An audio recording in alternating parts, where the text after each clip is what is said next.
I myself had never gone into the walled city. I had no reason to go into the walled city. Mm. And now it has, like you said, this mystical, now that we're 30 years out, but back then it was just a grungy place that nobody wanted to go to. Yeah, you might go there. Teenagers might go there on a dare or something. Yeah. Yeah.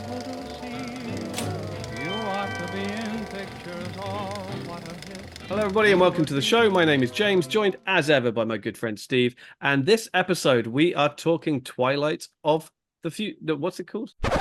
And this episode, we are talking about Twilight of the Warriors. I was going to do it again. I want to call it like Warriors of the Future. And this episode, we are talking Twilight of the Warriors Walled In. Hey, but you know the drill. Be a great favor to us if you would hit that subscribe button. Just hit the little bell. That way you're notified every time a new video drops. James, I am really looking forward to talking about this film. Yeah, and I want to get out of the way straight up. It's a terrible title. It's a really, really, really terrible title. I mean, it doesn't really make any sense. It doesn't denote what it's about at all. The Chinese title, as far as I understand, is basically Siege of Kowloon Walled City. So I know people might not know what that is. If you just call it like Siege of the Walled City or Siege of Kowloon or something like that. Don't call it Twilight of the Warriors Walled In because it's just blah. Well, I like the very I hate the fact title. that, well, Lewis Koo is involved with this, and at Yes. least on this title, they use the definite article. Yeah. Yeah, his last big hit was Warriors of Future, which lacked a definite Drove article. me mad. Just the name of it drove me mad. I But think it's quite possibly the whoever that person was came up with this English title as well. It's just as bad. Sorry, if yeah, not worse. It's a messy title. yeah. But let us move on. Let us move on. Okay, so yes, Soy Chang directed this. He has a background in sort of horror movies and sort of really sort of grungy genre movies. He then went off and made a great big Monkey King movies in China. Then has come back, and his last couple of movies have been back to kind of making nihilistic, down and dirty Hong Kong thrillers. He did the black and white movie Limbo. And then last year he did Mad Fate, which won in the Best Director Award at the Hong Kong Film Awards earlier this year.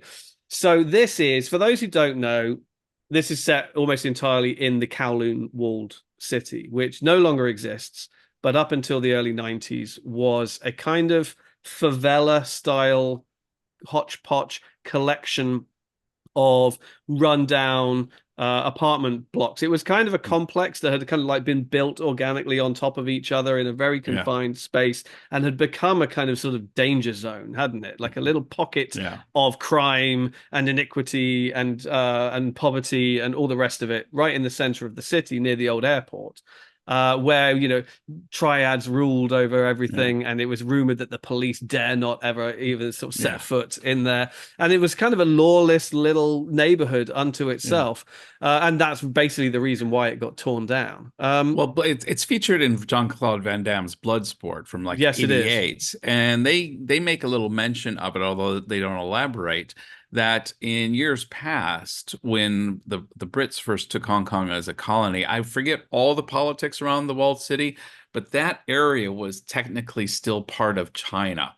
Now that kind of dissolved over time, but that kind of created this space where anything could go because the government didn't really invest or do anything in that area, which allowed it to kind of be created. And then subsequently, there was no extraterritoriality. Hong Kong basically controlled all of that. But it still maintained that status that you allude to. Yeah, I mean, it was a kind of sort of little lawless, jurisdictionless kind of bubble, but very much consumed by the city. I mean, obviously, once the new territories were leased out to the British, it was well within the borders of Hong Kong. But yeah, so it's a really interesting setting. It's got a real sort of enigmatic, mystical, almost legendary status in Hong Kong. Because it's been gone about 30 years, and so there's a lot of stories around it, a lot of rumors around it. People these days either remember it fondly, remember the kind of iconic mystery of it, because I don't think it's a place that you would sort of, hey, let's go wander around the walled city on a Sunday afternoon, because it was supposed to be really super dodgy. No, I can tell you, I was here when they tore it down. It was big news, and For sure. I'm sorry to say I never went there. Because it had that imagery. I mean, a lot of the Christian groups I worked, they went in to go work with drug gangs and there was people, but I myself had never gone into the walled city. I had no reason to go into the walled city. Mm. Now it has, like you said, this mystical, now that we're 30 years out, but back then it was just a grungy place that nobody wanted to go to, you Yeah, know? you might go there. Teenagers might go there on a dare or something like Yeah, that, yeah, and who knows? I mean, you'd probably be fine, but you never know with that kind yeah, of. It's like saying, "Hey, let's go walk around the favelas in Rio or something." It's like, okay, but it's yeah, a 50-50 whether you're coming out or not. yeah. I mean, the story is set of the movie is set in the 80s, so well within kind of like the heyday of the walled city. Although there are already rumors of flying around that its future is not looking good, and Mhm, the time is limited.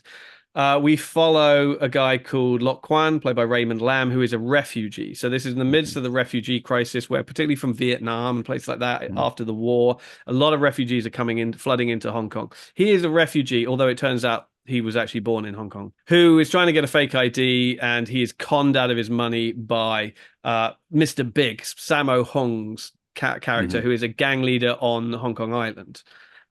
He's conned out of his money, and so he steals a big bag of what he thinks is money and runs into the walled city, where he is, on principle alone, offered protection by the gang there, just because the other gang is gonna come in. The gang leader in the walled city is a guy called Cyclone, played by Louis Koo, who is the star and producer of the movie, who takes Lok Kwan under his wing and sort of nurtures him as the new boy within his gang. Right. Yes, and that's kind of it story Mhm. wise. There are little sort of intricate rivalries between the gang members and whatever, and obviously Cyclone has his own history of how he came to power in the walled city and the repercussions of that over the years. But essentially, all you need to know is that it's about different gangs squaring off within the very confined spaces of Mhm. this dilapidated estate. Well, and you can also see the appeal that gang life has for a person who doesn't have a family, maybe is ostracized, feels alone, because there's real bromances that develop Hmm. in this movie between Raymond Land's character and the other guys in the gang. They become like brothers, and they all Mm. have their own little. They're doing things together, and they're sticking up for one another. And initially, like any movie like this, they initially start out as antagonists and fighting, and then they come to respect one another, and then they end up becoming brothers, and they have to stand together against this outside force that is trying to destroy the Absolutely. world, which they have, so carefully erected around them. And I'll be honest, I like Louis Koo in this film much more than I liked him in Warriors of Future. This Okay. was this role for him. I liked watching him as the older Godfather type character rather than Warriors of the Future. I still want to call it Warriors Yeah. of the Future. Yeah. It was just too much of it was kind of all over the place for me. This is a role that I could see him really getting his teeth into, and I enjoyed watching him kind of be that mentoring character, the wise person who wasn't going to quickly. The younger guys are trying to tell, why do you trust this guy? What do you? But he sees something, and obviously there's some story that's going on behind the scenes, and there's some things that get revealed later. But I think in any good gangster movie, you've got to have that Godfather character who's wise and kind of stands above everyone else that you can put your trust into, because we as the audience, that's what we resonate with, because for these 2 hours I get to be a member in this gang. I get to share in their victories and share in their sorrows and their defeats, and everybody kind of wants that fatherly wise character that you can turn to that will Mm. always have your back. And so I enjoyed watching Koo's character in this film. Yeah, I mean it's interesting because he is playing sort of the older guy. I mean, he's never really been sort of the young hothead, as far as I remember. I mean, because he was that kind of role in the Johnny To's election films, sort of Okay. getting on for like 20 years ago now. But even then, he set himself apart from the other young characters because he was so calm and collected and Hmm. calculating. Yeah, You he know plays what? that well. He plays it Yeah, really well. yeah, I think he does. And so here it's like it makes sense that he's the benevolent, kind of Hmm. cool-headed, leader. He's never in a rush to do anything. He'll always Yeah. make the right decision and all that kind of thing. And so yeah, no, I think it's something that he works. I think he's playing a little bit older than he is still, and so he had a kind of Yeah. Yeah. sort of Gray dodgy the kind of hair. Yeah. grade wig Yeah. on or whatever. That it's like, okay, so it's a choice, but he's definitely one of the few understated characters in a movie filled with over the top, larger than life, attention grabbing performances. Yeah. And I think that was very sensible on his part of taking that role, because I mean, Yeah. chief among these, you've got Philip Ung, who plays King, who's like he's like Sammo Hung's number two, and he's got this Right. massive, great kind of mullet haircut. He wears huge aviator sunglasses, very ostentatious sort of suits and outfits, and he is the real sort of live wire character who, Hmm. on the surface, he's supposed to be just sort of an enforcer for Sammo Hung, but you realize pretty early on that, he's got his sights set on taking it all, Yeah. essentially, Yeah. and that he's going to be sort of the big bad. And it was a great role for Philip Ung, because Philip Ung's an interesting one because he's a proper martial artist, like proper guy, and his work is as a choreographer for other actors. So he will come in and show maybe even Lewis Koo or Nicholas Chair or some of these younger guys how to do it. And Right. so he came up with them, but he's always been behind the camera. And then about 10 years ago, he started getting sort of acting roles, and so he now does a bit of both. And it's always good. I interviewed him for Time Out magazine about 10 years ago, and he was a really nice guy. Speaks very good English. He grew up in the States, and just was really excited to be there and to be part of it. He'd made a movie called Once Upon a Time in Shanghai, which I believe was a remake of The Boxer of Shantung, an old sort of classic Shaw Hmm. Brothers movie, and it was one of his first lead roles, and he was really excited about this as a break. And he's still not quite the name that perhaps his talent should make him. Okay. Yeah. But within the industry, everybody knows who he is, and he's got a lot of respect, which is Hmm. great. And so here, he's the big scene stealer, really, Hmm. in the movie. Yeah. Even if I'm completely honest, I think they allow the big final fight in particular to get a little bit pantomimey and a little bit over the top and a little Yeah. bit, I would have liked, my big issue with this movie is I wanted it to maintain the sort of grounded, gritty realism of Soy Chang's last couple of movies, particularly Limbo. You saw Limbo, right? The black and white Yes. one Yeah. about the Yep. serial killer, the Yeah. cops and stuff, Yeah. which was a miserable movie, but in the best Yeah. possible way. It was really grim and grimy and nihilistic and Yeah. dirty. And in the opening moments of this movie, I was like, oh, okay, they're gonna This go is for what they're gonna something. go for. Yeah. And I was really excited by that. And then it gets a bit kind of silly, I think, towards the end. And I was a little disappointed by that. No, I hear what you're saying, because the very notion of the wall city lends itself to a gritty, like you kind of want something that is a little nihilistic, that is going to Mm. have, maybe at the ending is not going to have like a little bow and everything's going to be okay. There's going to be some brokenness. There's going to be some sorrow, and this film is definitely meant to be the good bad guys beat the bad guys, Yeah, and everybody's a bad guy, but there are some bad guys are badder than others. Yeah. that's it. And that's fine. But like you said, if you're going in with a certain expectation of where you kind of want this to land, and it decides to go somewhere else, I can appreciate that thought. Yeah, and I think the other thing is I was coming to it. Uh, I hate to say late. I mean, it's been out a week, Yeah. but I was away when it opened, and so rather than seeing it, the day it opened or even earlier than that, I came to it after it had been out a week, and it's been a massive hit Yeah. in Hong Kong and China. In Hong Kong, it's made 30 million Hong Kong dollars within its first week of release, which is huge. I mean, the biggest performing Hong Kong movie of all time has made 115 in its Mhm. entire run. So the fact that it's made $30 million in a week, it's going to do incredibly well. I'm Yeah. not sure if it's Yeah. going to get quite that high, but it's going to do incredibly well.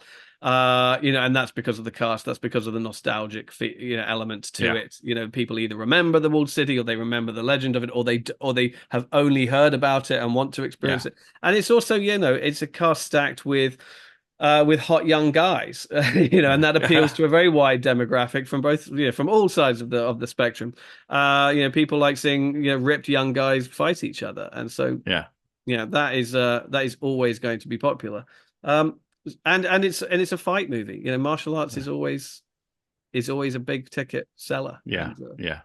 Well, it's good to see, a movie like this leaning into its strength. Hong Kong's strengths have always been martial arts. And you mentioned the nostalgia earlier. I think it's nostalgia not just for the walled city, but with some of the geopolitics that have been happening in Hong Kong in the last few years. There's a pining for a simpler day when for sure. things were not as complicated, and the 80s and 90s were not as complicated as they are today. And I think a lot of people are thinking, oh, wouldn't it be great to spend 2 hours in 1980s Hong Kong and get away from 2024 Hong Kong for, you know, Sure. I mean, well, that's it. If you yeah, remember, like the end of the movie where you got the four guys and they're sitting kind of on the roof and they're looking out over the city and they're like, "Oh, I hope Hong Kong stays like this forever." yeah, But yeah, they're kind yeah, of like, "Well, yeah, but some things are going to change, for the better. Some things are going to change for the worse, but everything changes at the end of the yeah, day." And it kind of just leaves it slightly enigmatic. But got to remember that it knows exactly what we're thinking and we know exactly what yeah, it yeah, means and all the rest of it, and you're just kind of like, yeah, we get it. It's the end of an era kind of thing, and yeah, Hong Kong will never be the same again. And but as far as allegories for the present day, they kind of leave it at that. yeah. It's again, it's a film that's not really trying to say too much. It's just trying to have a good time, and it certainly It certainly is. delivers on that. It's a fun time. And like you said, I went to see it opening day, and I want to say I saw the first showing at the cinema that I went to. I'm almost certain it was the first, and it was packed. I mean, Mm, I had to get one ticket, and I was lucky I only had to get a ticket for one. mm. Yeah, I mean, So, as I said, I went see it yesterday. So it had been out, it was like day 8 or 9 of its release already. And it's still showing like all day, every day in every theater on multiple screens. So there's a showing like every hour yeah. across the city. And even my screenings of middle of the day on a Thursday in the middle of the Hmm. afternoon in Mongkok, it was half full. And you're like, this is nuts. Yeah. Yeah. Really. These screenings are supposed to be empty pretty much at that time of day on a Yeah. Thursday afternoon. Yeah. But no, people have really, and that was one of 3 screenings of the film that was starting within the next 45 minutes or something. You could tell that there were lots of other people in the lobby, waiting for their screening to Waiting to start come in. Yeah. so Yeah. that in 15 minutes time. And it was like, that's crazy. So, James, what are we going to use as an instrument of measurement for Twilight of the Warriors Walled In? How Ooh. many how many demolished walled cities? I mean, sure. I mean, well, I was just trying to think if there is a particular kind of MacGuffin. I mean, there's his bag of drugs.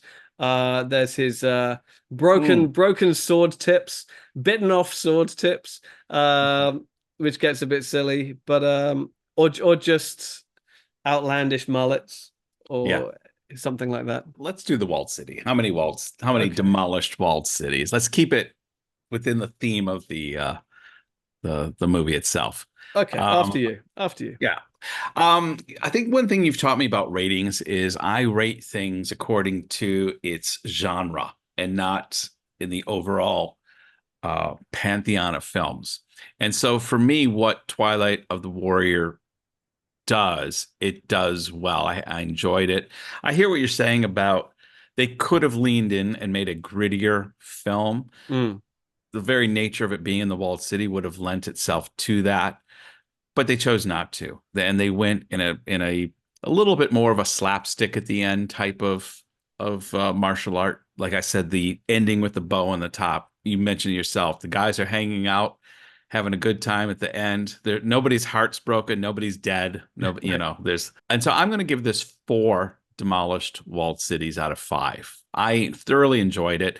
As a person who's been in Hong Kong for 34 years, I got to take a walk down memory lane to a simpler time. And for 2 hours, I totally enjoyed myself. Lots of fun. And I particularly liked Lewis Koo.